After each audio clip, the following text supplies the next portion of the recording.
So I'd just like to begin by paying my respects to the peoples of the Kulin Nations on whose traditional estates that we meet today.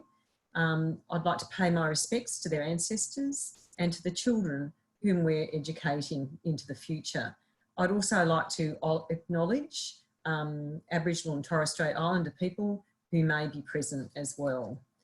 So I'd like to just say a few words about graduate research in the Faculty of Education at Monash University. I'm really proud and pleased to be the Associate Dean for this faculty.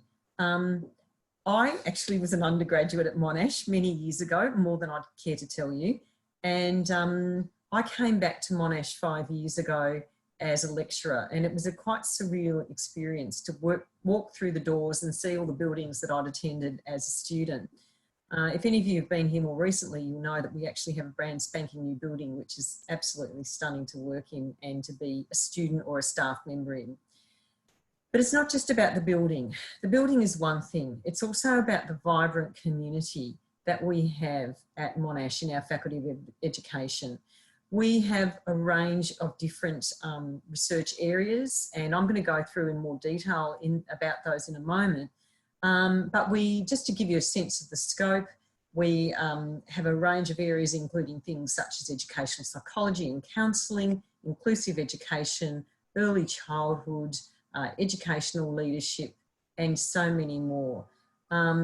We're very privileged to have amongst our graduate research community students who come from a wide range of settings, a wide range of sectors, ranging from early childhood, compulsory sectors, adult education. They're often very senior people, either overseas or here in Australia. And they come from very diverse cultural backgrounds. And this makes for a really vibrant, exciting community to be part of as a student. We're really lucky and fortunate, I think, to have an outstanding group of academic staff who are there and keen and interested and have great quality supervision capacity, and some of those people that you'll meet tonight, and I really thank them for coming. And if you've had a look at our website, you'll see the excellence and the depth of research that we have, and they're also very experienced researchers. The other thing that we've got that I think is really crucial is we've got a really fine professional staff in graduate research to support future students. And Trudy, Mercy and Alison, I believe Mercy and Alice are there tonight to support you, and they're wonderful. They know so much about the area and they're very committed. And we also have a terrific academic staff who are specifically there to support graduate research students. Joseph, our director, Renee and Kate, our associate director and our head of student experience. And of course, our wonderful marketing team with Rebecca Fitzgerald. So I'd just like to talk a little bit about the research priorities areas, because I think they'll give you a little bit of a taste of what we can offer as a community. And then I'm going to hand back to Rebecca.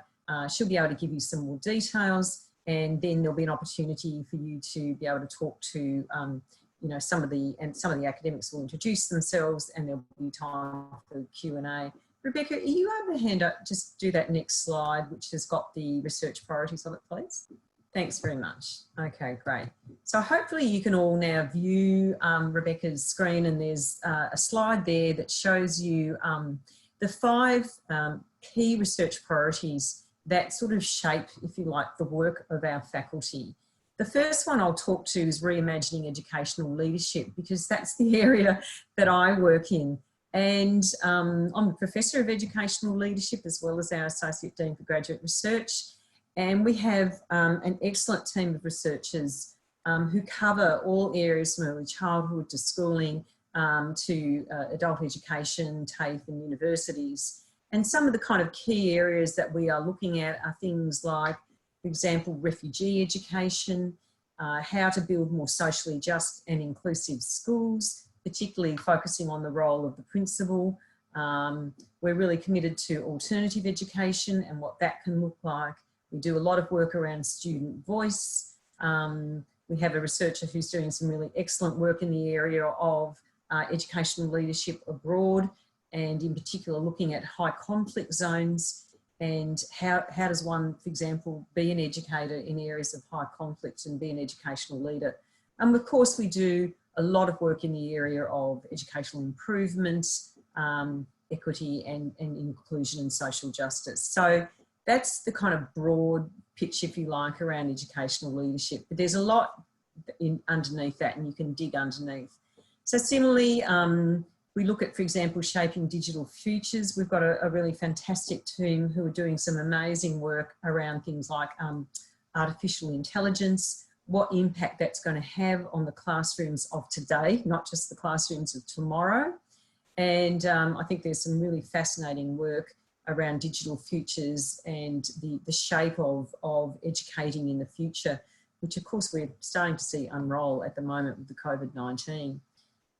Educating for diversity and inclusion is a really critical area of our faculty. We have a very fine group of academics who do a lot of work in the area of education for inclusion and in particular education for diversity. And so there's some really magnificent people doing some great work. And I just want to stress in that area in particular, I think it's a strength right throughout our faculty, but particularly in that area, we have some really fine academic people doing some work both within Australia and also overseas. And these are often people who themselves have a really broad-based educational experience and background, both within Australia and also from overseas. So you'll be able to find someone who can fit you, I think, really well. We have an excellent team doing a lot of work around enhancing health and wellbeing, particularly down on our Peninsula campus, but also at Clayton, you know, in the area of physical education, but also more broadly speaking, if you like, in terms of what does that sort of health and wellbeing, what does that look like and what does that mean for us as educators and for our future citizens. Transforming teaching and learning, that is, if you like, the bread and butter of our faculty. It's always been our signature piece. Teacher education, we're renowned for professional education and ongoing and future learning for teachers, and not just for teachers, but for TAFE, for VET, for early childhood educators. And again, you know, what does this mean in this notion of transformation? So lots of wonderful work going on there. And then finally, fostering fair and sustainable futures, because I think one of the key things about our education faculty is that we are focused both on the here and now, but also how the here and now shapes the future of our, not only our children, but the adults who are moving into, you know, other careers as well. So how do we foster that? What's the role that education can play in making for a fairer and more sustainable future? And I think I'd certainly say that question is a really critical one, particularly at the moment as the COVID-19 virus spreads throughout our community. So I think that's probably enough. I'd like to say a big thank you to Rebecca and the marketing team who pulled all of this together, to our graduate research team who are there supporting it tonight, and to all the academics who volunteered and come in their own time to be part of this. And I'm looking forward to hearing how the night unfolds, and hopefully you'll be able to learn more, whether it's something that you want to be doing straight away or something that you'll look at to doing in the future. Rebecca and the team will be able to help you. Thanks very much, Rebecca. Thanks, Jane. Thanks a lot. Really appreciate your time. So in that case, and great introduction from Jane to our faculty and our research agenda. I'm just going to move on. Actually, I should mention, if you're having any issues during the webinar, maybe like I was just having earlier, then feel free to send us a message in the chat function of Zoom so that we can maybe try and troubleshoot your way through things. We have Jennifer Lee from our team who's also online, and Mercy's online as well to give people a hand if you're having any issues. If you wouldn't mind saving your questions until we get to the Q&A part of the evening, that'd be great. I'll just run through a little bit of a presentation as quickly as I can, and then Alice and I will be available to answer questions, and maybe Mercy as well if she's feeling like it.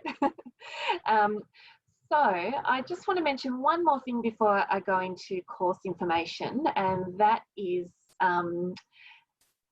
just leading on from what Jane was saying, but just want to mention our rankings because it's always fun to brag. We have just had some new rankings being released recently, actually. The latest QS World University rankings by subject have been released, and we are ranked equal #1 in Australia and 12th in the world in those rankings. And we're also ranked standalone #1 in Australia and 12th in the world in the academic ranking of world universities by subject. What a mouthful. So a couple of really highly regarded ranking systems in the world, and we're #1 in Australia and top 15 in both of those. So just reinforcing that message, I guess, that Jane had, that you know, we have a broad range of expertise, but we also have depth as well. So yeah, thank you. And we've got a couple of messages coming through saying congratulations. Thank you very much, really appreciate that. I can't say that I personally contributed to those because it's more about the academic staff and the teaching and research that happens in our faculty, but we are really, really proud of those. So thanks very much. So just moving on, I'm just going to talk briefly about the courses that we have on offer for graduate research in education. And I should mention here as well that this is about graduate research in education. So if you are interested in a course that's not connected to graduate research, so a coursework course, then you're probably better off not wasting your time listening to this presentation because we are focusing on graduate research this evening. But you're more than welcome to send us a reply email when we send out the follow-up email after this evening, if you're after any course information about different courses that we offer in the faculty, of which there are quite a few. So the first course I want to talk to you about tonight is the Master of Education, and this is by coursework and thesis. So it does classify as a graduate research degree. It's 1.5 years full-time. We do have part-time available, which essentially doubles the duration of the course. And this course is available, offered from Clayton Peninsula and off campus as well, so for online connection with your supervisor. So commencement for this course is in January or July. And it comprises of a partial part of the course is thesis, and you also have 2 compulsory coursework units. These are units around that are going to complement your research projects. So you have to do both of those, and the idea is that you're completing coursework units in preparation for completing a thesis. The minimum entry requirements for this course, you need to have a master's degree or an honours degree. This is Australian degree equivalent. So if you are an international student and or you've done your studies overseas, doesn't mean that you can't apply for these courses. It just means that our admissions team will need to check your qualifications against the qualification standards that we have here in Australia. Just got a question, which I will take because it is relevant to what I'm saying right now. We will give you access to these after the Zoom meetings, so don't worry if you miss something. Don't feel like you have to be taking screenshots while I'm talking. We'll make sure that you get access to this afterwards, whether that's sharing the video. If technology is kind to us, we'll be able to share the video afterwards. Otherwise, we'll be able to share the slides with you as well. Okay, so minimum entry requirements, you can see them up on the screen, so I won't read them all out. But just worth noting that IELTS requirement at the bottom, that is specific to people that have not completed all of their studies in English as a first language, as the language of instruction. So this could apply to quite a few international students and potentially some domestic students that maybe started their studies in a different country where the language of instruction wasn't English. So just bearing in mind, that's an additional requirement for mainly international students.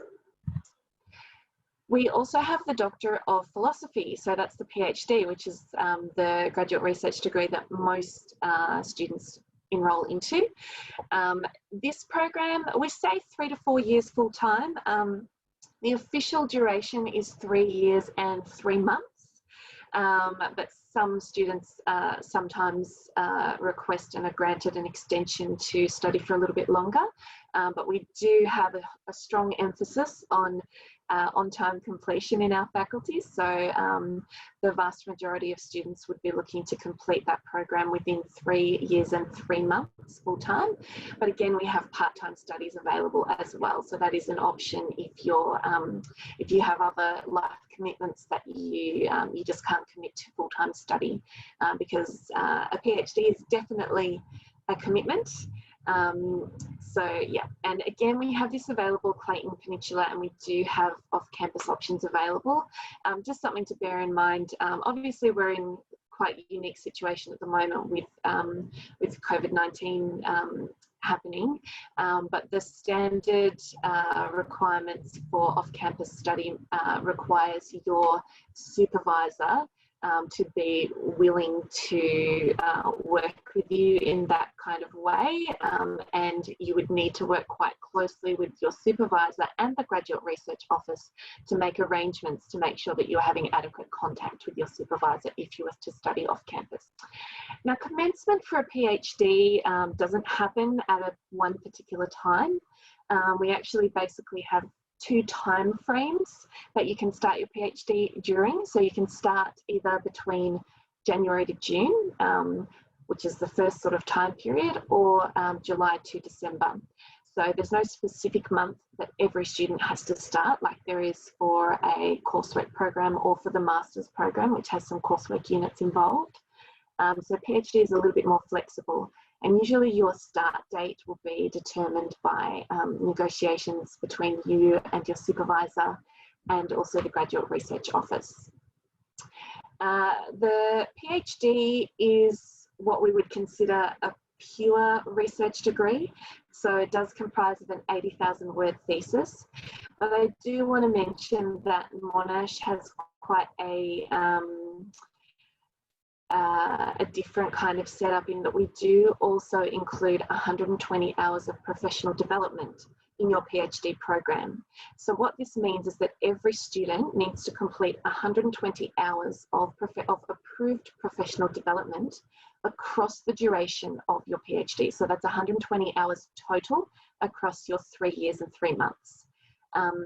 Now, Monash provides this professional development for you. So we have centrally provided professional development, which is provided by the Central Graduate Research Office at Monash.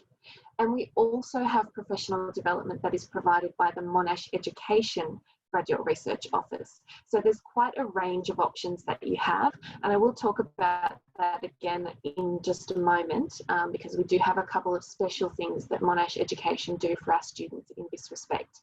But first, just making sure that you're all across the minimum entry requirements for PhD. So again, you need to have a minimum of a master's degree or an honours degree, and those are the minimum average grades that you're required. We also, I am going to talk about the graduate certificate in educational research soon as a separate thing. So, but we do have that included in the entry requirements just as a reference for you all.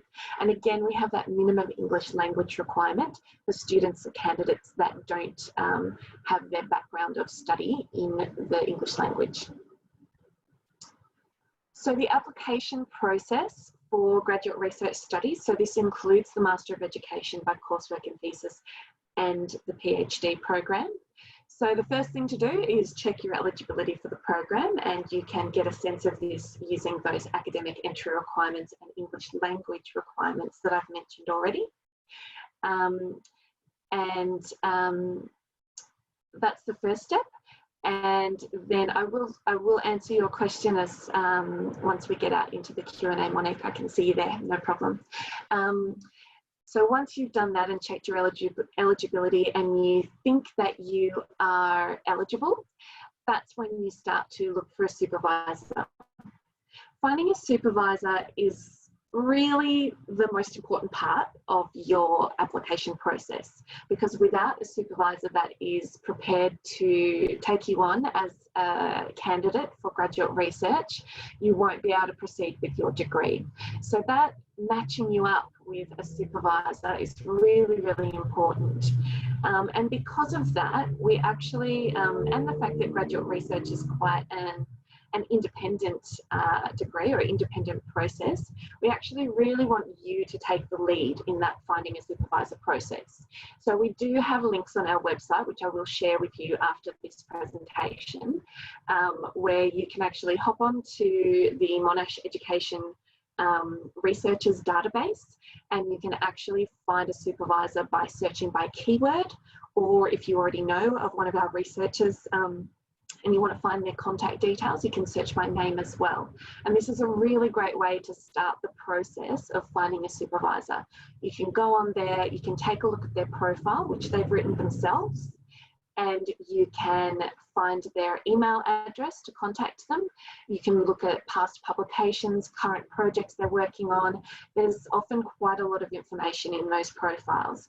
What we really want you to do is be reading those profiles, those researcher profiles, to make sure that their area of research interest is going to match up nicely with yours, that it's going to be a good fit in terms of the supervisor and candidate relationship.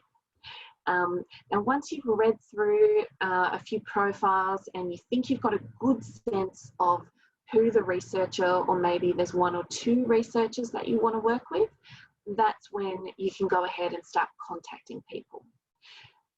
We're very happy for you to contact more than one potential supervisor at the same time, because we're aware that sometimes these things can take time, and you don't want to have to be waiting on just one person necessarily to go through that process. However, in saying that, please just make sure that you're not doing a bulk email thing where you're just searching for all of the supervisors in your field of interest and then just sending an email to all of them, because that's not productive for you, and it's not productive for us either, because we want to make sure that things are a little bit more targeted, so you can start to have these one-on-one conversations with people. And academics can tell when you're bulk emailing, they can definitely tell. So make sure that you're tailoring your emails to contact supervisors, and you're only contacting one or two, or maybe maximum three at the same time, to make sure that you're getting a nice targeted contact and you're starting a relationship off on the good foot. So that's that second step. Once you have someone, once you've been in touch with someone and you think that you're going to be a good fit and they think that it's going to be a good fit, then you can go ahead and submit your expression of interest. This is basically the first stage of the real application process, where you're starting to have to provide documentation and information to our graduate research office. So this is an online form that you fill out. And you're providing some basic information about yourself, but you're also providing your academic background. You're providing an overview of your research proposal. So it's good to have a decent sense of what that's going to look like when you're doing your expression of interest. And we'll also ask you to name the person that you think is going to be your supervisor at that stage. You don't necessarily have to have 100% confirmation of a supervisor at that point, but we do like you to try and get a sense of who's going to work, and even better if you've already contacted them and they've indicated that they're interested in working with you. So that process, once that form goes in online, that's when our graduate research team in the faculty will take a look at it, and they will go through a bit of a preliminary assessment, basically to make sure that you are eligible for the program. They'll also have a chat to the supervisor that you've proposed, and make sure that they are actually definitely interested in working with you. And they'll take a look at your research proposal and make sure everything looks okay in your whole application. If they're happy with what you've submitted, then they'll go ahead and approve you to submit a formal application. And when they do that, they'll actually send you an email and it will be an invitation to apply. So on our website, we actually don't have the fourth step of submitting your formal application with a link or anything, because you won't get that information or that link of how to do that until we've approved you and invited you to apply. So your steps to get through into that application process is checking your eligibility, finding a supervisor, and then submitting your expression of interest. Once you've done that, you have to wait to hear from our Graduate Research Office to invite you to submit your formal application. So, this is a question about the application process, so we'll answer this very quickly. Someone's just asking, when we already have the information, your academic background, because someone's already studying at Monash, will that information be considered or able to be used as well? Yes, you don't have to provide your academic transcripts if you're already a student or have been a student at Monash. You don't need to provide Monash transcripts for us to be able to assess your application. You will have to fill in the form and provide everything so that we make sure that we've got your up-to-date application details and personal information, but you won't need to provide transcripts.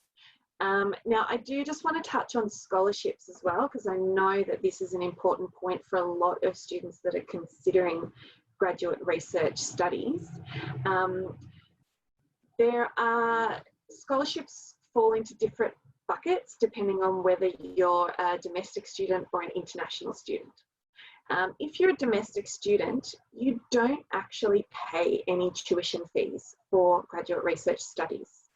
So you are actually covered by what's called the Research Training Scheme or Research Training Program. I can never remember what the current jargon is, but basically you're covered by an Australian government subsidy that subsidises your graduate research tuition fees. So you don't actually pay any tuition fees for your graduate research degree, provided you can complete your degree within a reasonable amount of time, which is usually that defined period for a PhD of 3.3 years full-time or part-time equivalent, or the Master of Education in that 1.5 years full-time. So if you're a domestic student, you don't have to worry about scholarships for your tuition fees because that's all covered. If you are looking for a scholarship, you can definitely apply for a Monash scholarship for a living allowance, or what's also sometimes known as a stipend, and we have those available at Monash. If you're an international student, then if you're applying for a scholarship, then you'll be considered for all kinds of different scholarships, but basically we'll consider you for tuition fee scholarships and living allowance scholarships. And depending on where you sit in the scholarship ranking process will depend on what kind of scholarship you're able to obtain. So in terms of application, there's no deadline to apply for a PhD. We have rolling applications all throughout the year. However, if you want to apply for a Monash scholarship for PhD or Masters by Research, you do need to apply for your candidature for your graduate research degree by one of the scholarship closing dates to be considered for scholarship. So hopefully that makes sense. There's no deadline to apply for PhD, but if you want to be considered for scholarship, you have to submit your PhD application by the scholarship closing date. So I've got those scholarship closing dates listed there. There are 2 different rounds each year for domestic students and 2 for international students. I know we're cutting it very fine for the international students, so if you haven't already submitted your expression of interest, then you won't be able to make it in time. You'll need to be looking at the next deadline because the expression of interest can take up to 2 weeks to confirm before you're invited for a formal application. So when you're submitting that application, your formal application will have a little box on it where you can tick if you want to apply for just candidature, so just your degree, or if you want to apply for candidature and scholarship. So the scholarship application happens at that point of formal application, okay? So there's nothing to do with scholarships at the time of expression of interest, just when you get to that stage of submitting your formal application. So those scholarship closing dates apply to the formal application. I hope that makes sense. If you're applying by the closing date of 31st of May or 31st of March, if you're a domestic or international student, then the commencement period for PhD for those scholarships is semester 2. If you're applying by the 31st of October or the 31st of August, that is the commencement period for your PhD in the following years from January to July. So basically we're working about 6 months in advance in terms of application scholarship closing dates and the date that you would be starting your actual degree. I hope that makes sense. If it doesn't, I'm happy to clarify once we get into the questions, and I'm sure Alice will be able to help me with that as well. I do just briefly want to talk about pathways to graduate research, because I know that some of you may have been looking at those slides earlier and shaking your head a little bit and saying, I don't meet those requirements. I don't have enough of a background in research. I didn't have a thesis, major thesis in my master's degree. We do have a pathway program available for graduate research. The Graduate Certificate in Educational Research is actually a coursework program, but it's been specifically designed by our faculty as a pathway to graduate research, so the master's or the PhD in research.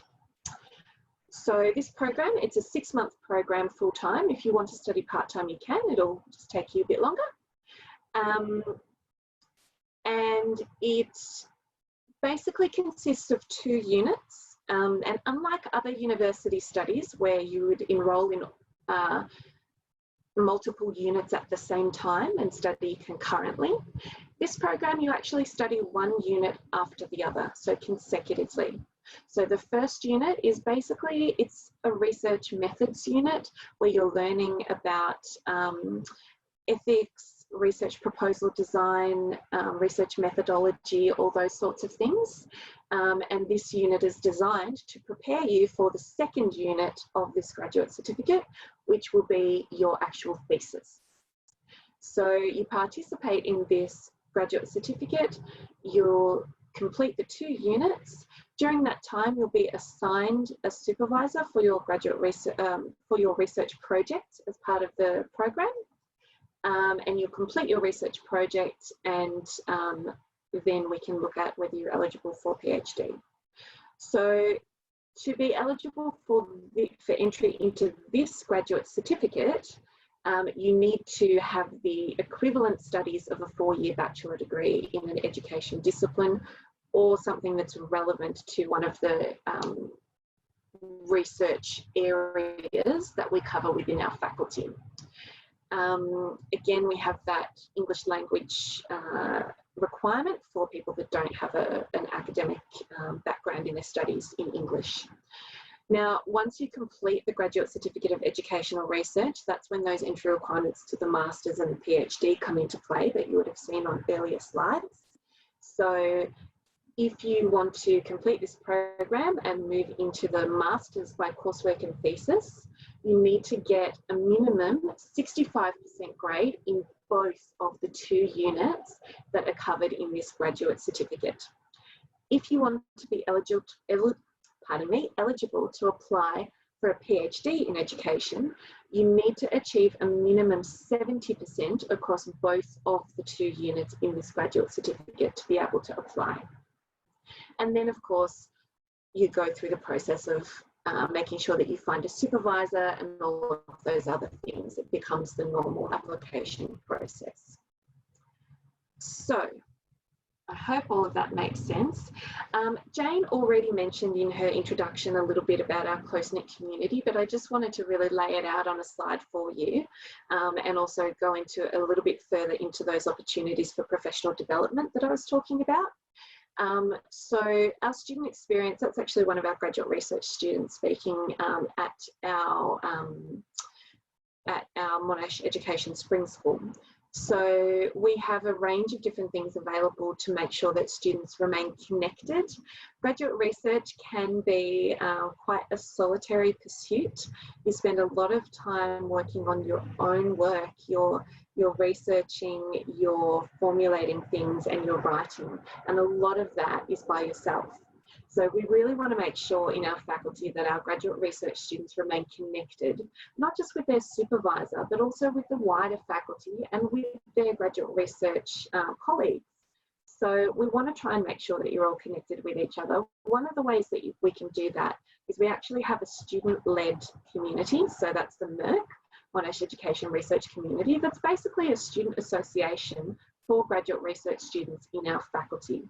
It's run by students and they arrange all sorts of things. They have a conference once a year, every year. They have various networking and social events. Yeah, they're there for you. They're there to help you and make sure that you're feeling connected. We also, the faculty runs Monash Education Spring School every year. So this is an event that happens once a year in spring, and we run a range of events during that time. It's usually a few days at least, and we'll be running professional development seminars, workshops, networking events, keynote speeches. This is a time when we also invite different speakers to come from our different connected universities from around the world.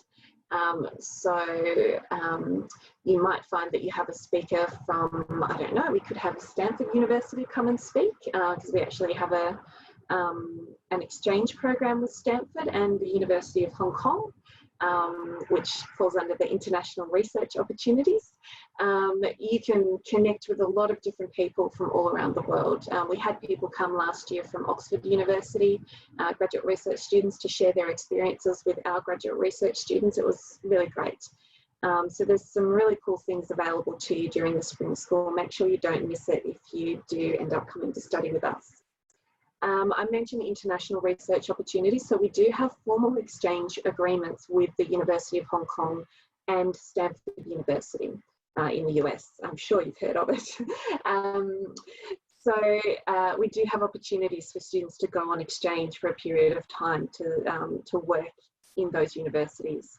We also have opportunities, depending on what your research is, you may potentially be able to go and travel and do some of your research data gathering or things like that in a different country, depending on what your needs are and what the faculty will approve.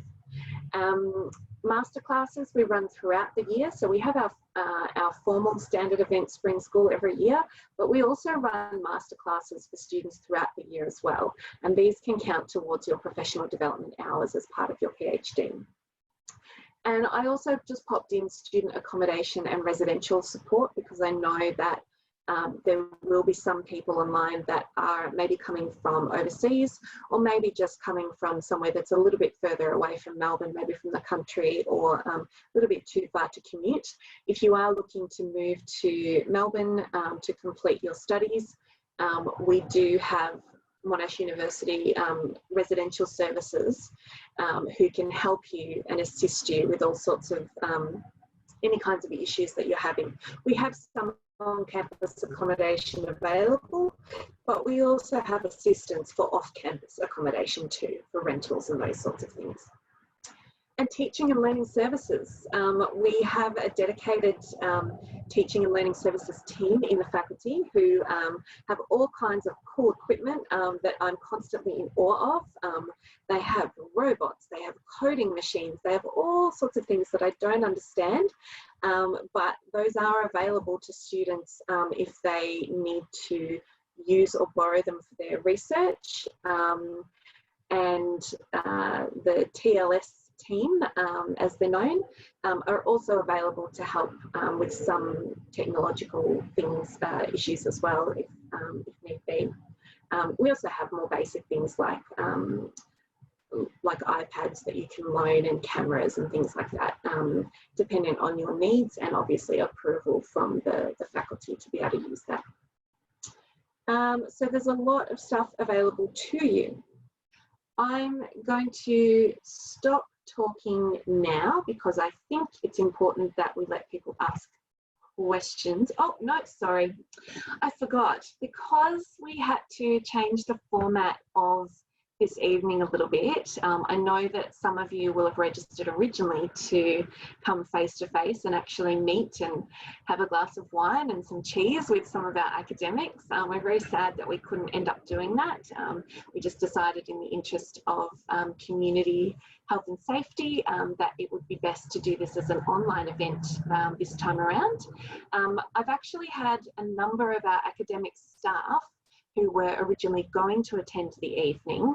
I've had them provide a little slide for me that I can share with you to introduce them and introduce you to their areas of research. And I've also got the links on these slides to their profile, their research profile that I was talking about earlier.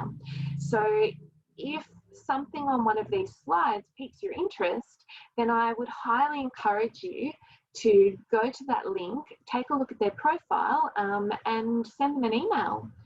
They're really keen to hear from students that are interested in their areas of research. These slides by no means are all of the researchers available for supervision in our faculty. We have a lot more. It's just these ones were ones that were going to attend the evening and also got their slide back to me in time. So first up, I've just popped Dr. Renee Crawford in there first because she's a senior lecturer, but she's also the Associate Director of Graduate Research in the faculty. So that means that she is a part of the Graduate Research Office team, and she's available to help with things that you need along with the Graduate Research Office. I'm just going to flick through these ones really quickly because I feel like I've been talking for a really long time and I think we want to get to questions as soon as we can. So I'm just going to go through these. Renee's got a little bit of text in there. Again, we will share this later if you need it. Kate de Bruin is also a part of the graduate research team. So she's a lecturer in inclusive education, but she's also a graduate research coordinator. And you can see there her areas of research interest. Laura Alfrey has a focus on health and physical education. She's located mainly at the Peninsula campus, but she definitely comes to Clayton a fair bit to meet with students and to occasionally to teach classes as well. So there's definitely potential to work with her even if you don't want to work from the Peninsula campus. Niranjan has quite a range of different interests actually, so I'm just going to leave that there with you. He's a senior lecturer in curriculum and assessment, but that certainly by no means summarises his various areas. Rakib is in TESOL, teacher education, bilingualism, all sorts of different things. He'd love to hear from you if you have a research project that falls under his areas of interest. Fleur is a lecturer in English and literacy education, and she did just want to make a note to me.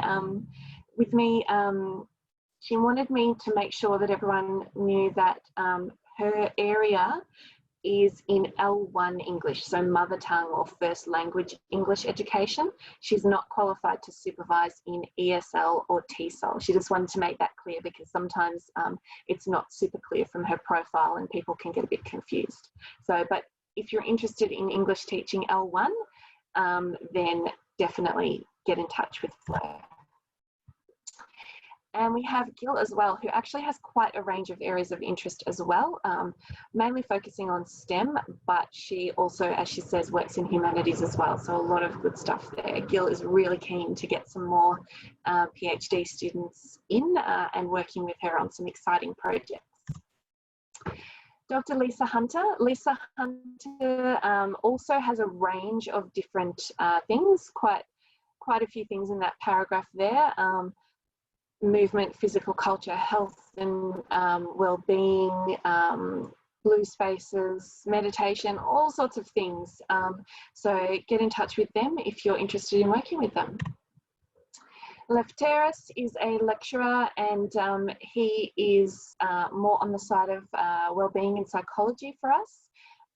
He's really keen to work with you. He's not currently a primary supervisor, but I'm sure he will be at some point soon, and he's definitely keen to work with people, even if it's just as a secondary supervisor. He'd be definitely very excited to hear from people if they're interested in these areas of research. And Richard Prinkle, all sorts of areas as well. We have a lot of broad interest for our academics in our faculty. Justin O'Connor, sport participation, physical education, health and wellbeing. Love to hear from you. And finally, Peter Waterhouse. He's in globalisation leadership and policy. Again, would love to hear from you. So I'm sorry that took a little bit longer than it should have, but I'm going to stop sharing my screen now, and Alice and I will take some questions. I know that that Jen has been helping answer some questions already, but I will take a look and see if we've got some questions here. Just bear with me. If you have an undergraduate degree, honours degree, can it be in another discipline? For example, social sciences, international studies. Short answer, yes, but it will depend on what your research project is. Your background needs to be relevant, obviously, for the research project that you're going to undertake, and your research project needs to be relevant to the faculty's research areas. Alice, did you want to add anything to that? Yes, so basically it's as Rebecca mentioned before, that your previous qualification can be from other discipline, not just education, but the main thing is your research project. It has to be tied with the education background. Great, thanks, Alice. And that question was from Monique. Sorry, Monique. And Monique has also asked if you can seek an associate supervisor from another faculty or another university if you would like to undertake interdisciplinary research. Alice, I'm going to throw that one to you again.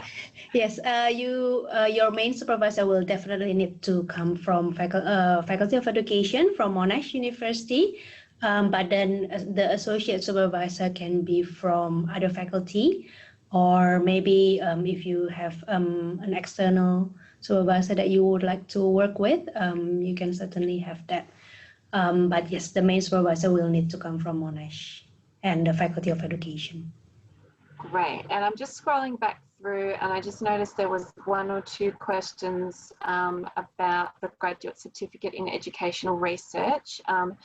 Rita, Jen answered this, but I just want to mention it again for the rest of everyone.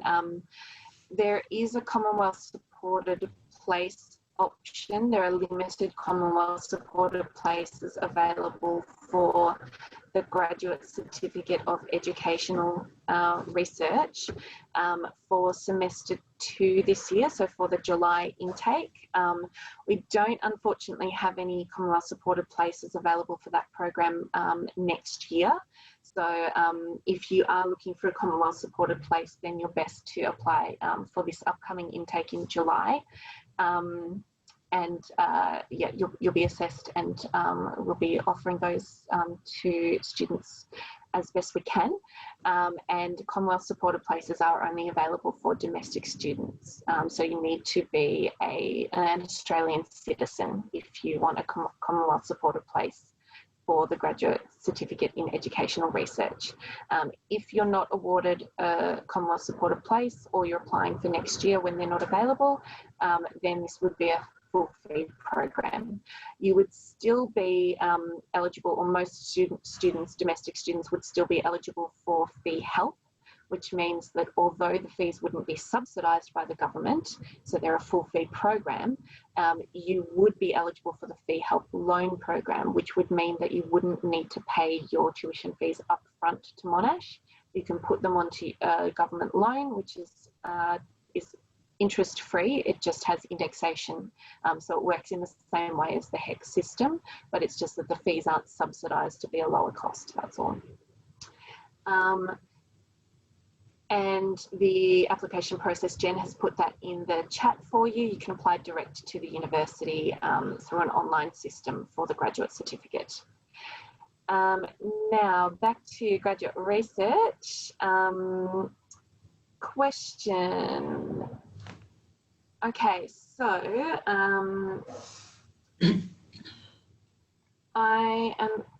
so we've got some people that are in the pathway already here. So Latifa, I'm expected to finish the Graduate Certificate of Educational Research by December.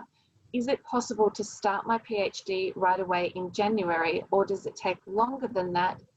And do I have to provide an expression of interest even if I'm already on the pathway to PhD? There's a few layers to that question, so I might answer some and maybe I'll get Alice to help me as well.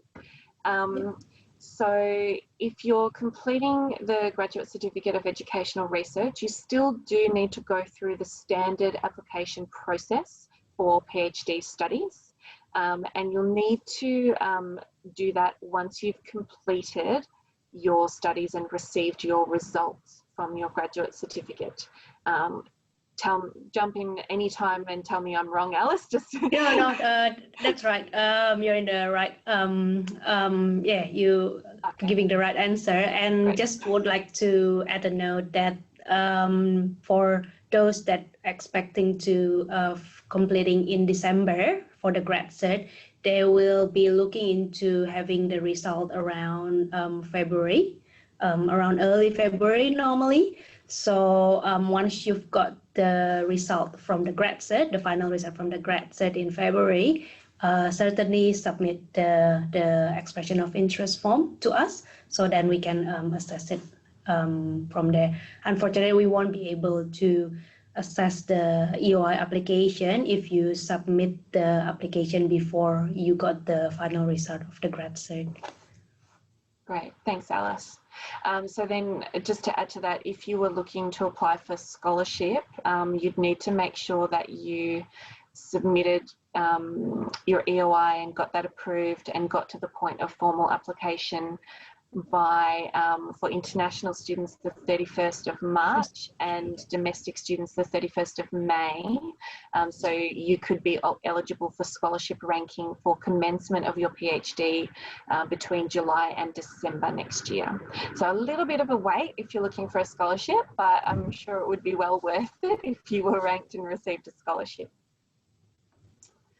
That's right.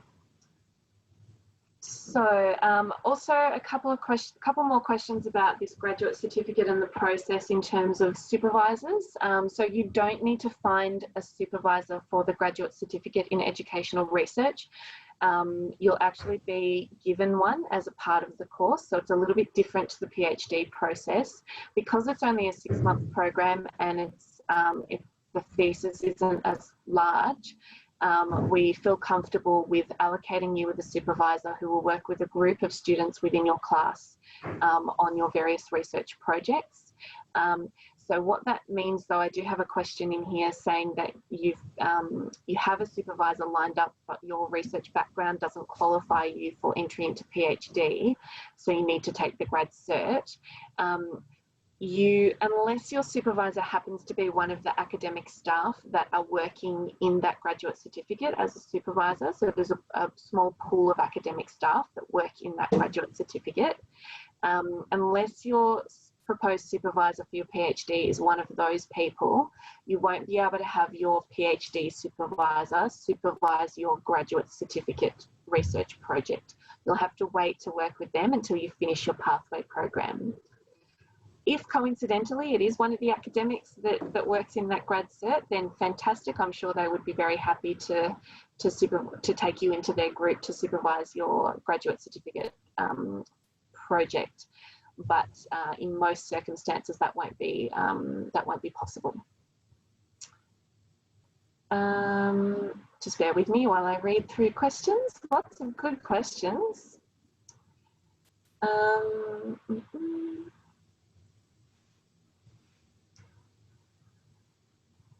Okay, so I have someone asking, what if they completed a major thesis or the thesis required as a part of a master's, but they only received a pass or fail grade? What do they do, Alice?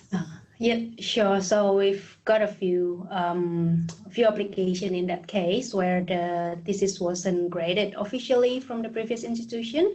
So we normally will ask for the examiner's report from that previous master degree, and just to see whether that examiner's report will provide because sometimes the examiner's report will provide an overall grade for the thesis.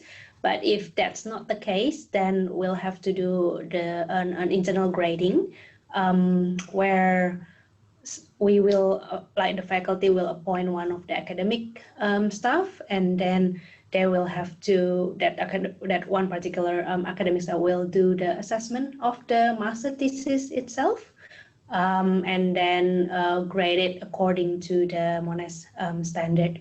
So that's why it may take some time because of course all the academic staff sometimes will have other work load capacity, so it will take some time for the EOI application to be assessed. It may take 2 or 3 weeks time, but then we will always updating you with the outcome once it's available. Great, thank you. Okay, so lots of questions coming through, and a couple of people have said that they have to leave. Apologies because we're running a little bit over time. I will try and answer a couple more questions just to make sure that everyone's got as clear an idea as possible. But we will give you contact details to be able to ask more questions if you need to run off now. I do have a question, Alice. For those of us finishing graduate certificate or master's mid-year, early July, would we be able to apply by the October scholarship deadline for PhD? When would we expect those results to come through? For the mid-year one, the one that currently enrolled, we normally expecting the result around August, end of July or early August. So definitely still got a chance to apply for both international and domestic round. Great, yep. That's great news. Okay.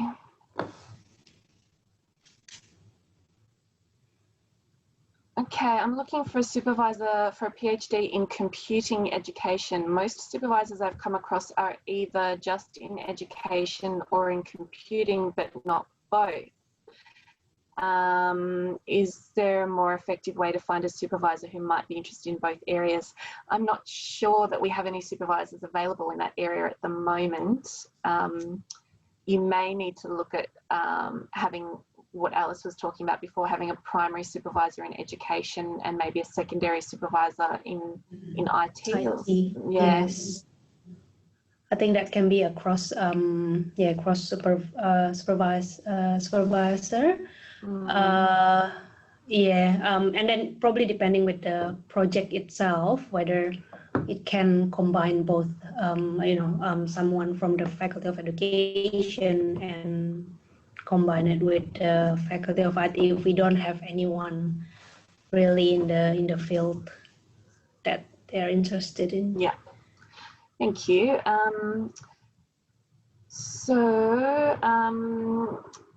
Question, does it matter? Okay, so applying for PhD, we ask for the honours degree or master's degree.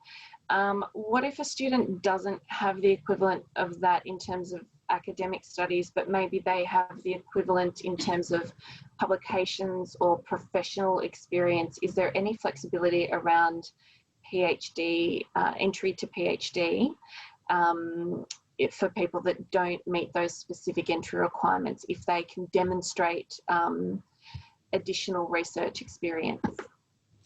We will, as the entry requirement, we normally will be looking based on the previous qualification.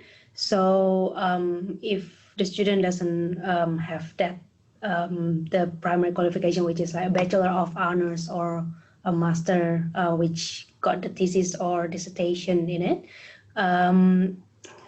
we'll have a look at what other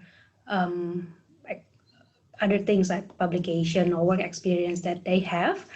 So it will be a case-by-case assessment that we do.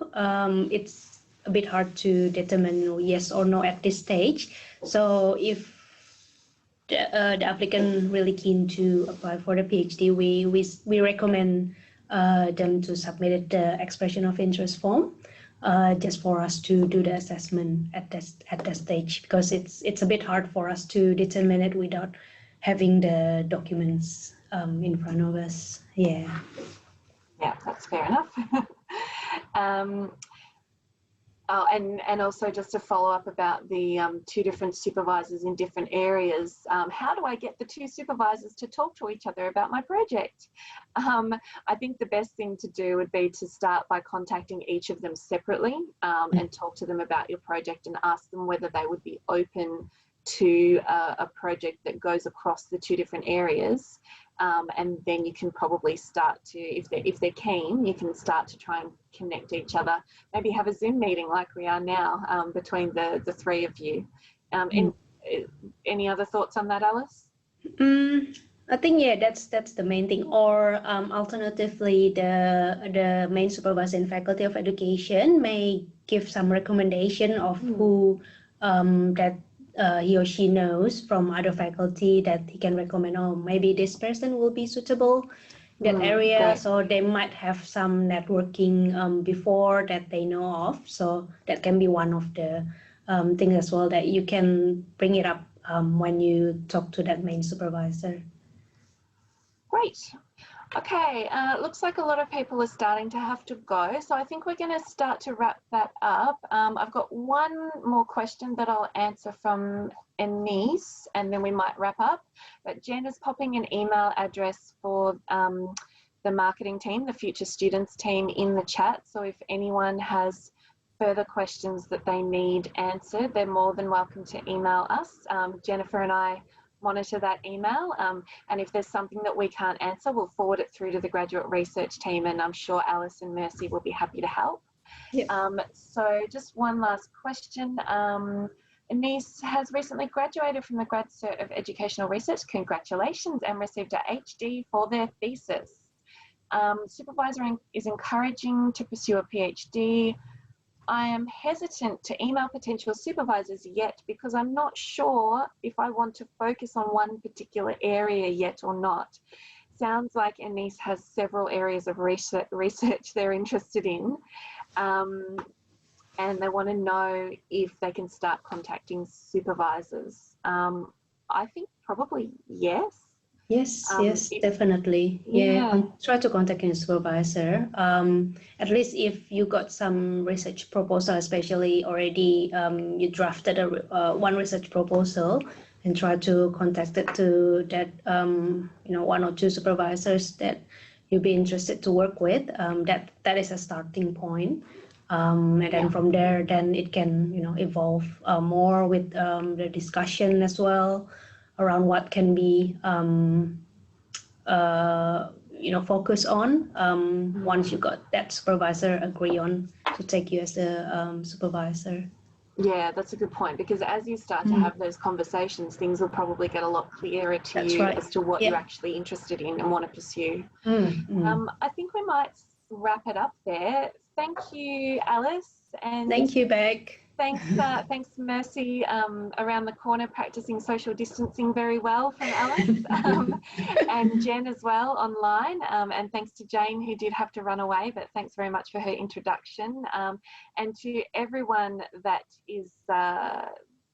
has been online. Really appreciate you taking the time to log on, and we'll send you all a follow-up email tomorrow, hopefully with the recording so that you can access that. But if there are any issues with the recording, we'll send through the slides or a link to the slides so that you have access to all that information.